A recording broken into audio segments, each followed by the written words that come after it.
Үлкен жарылысқа дейін не болды? Шын мәнінде бұл сұрақтың өзі дұрыс қойылмаған, себебі дейін деген сөздің өзі уақыттың бар екенін білдіреді. Ал сол сәтте уақыттың өзі әлі болған жоқ. Үлкен жарылыс жай ғана кеңістіктік жарылыс емес, ол кеңістік пен уақыттың пайда болған сәтті. Оған дейін ертеректе, кейініректе болған жоқ. Тіпті секундтар да уақыттың ағымы да мүлде болмаған. Альберт Эйнштейннің уақытты жеке өмір сүрмейтінін дәлелдеді. Уақыттың кеңістікпен тығыз байланысы екеуі бірігіп біртұтас кеңістік уақыт құрылымын құрайды. Ал бұл құрылым дәл үлкен жарылыста басталды. Мұны фильммен салыстырып көрейік. Фильмнің алғашқы көрінісіне дейін не болды деп сұраудың мәні жоқ. Өткен оқиға дәл сол сәтте басталды. Біздің миымыз міндетті түрде оған дейін не болды деп сұрағысы келеді. Себебі біз себеп пен салдары арқылы ойлауға үйренгенбіз.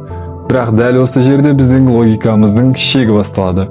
Уақыт оқиғалар өтетін орын емес, керісінше уақыт оқиғалармен бірге пайда болады. Яғни уақыт оқиғалардың аясында болатын нәрсе емес, олардың нәтижесінде қалыптасатын ұғым.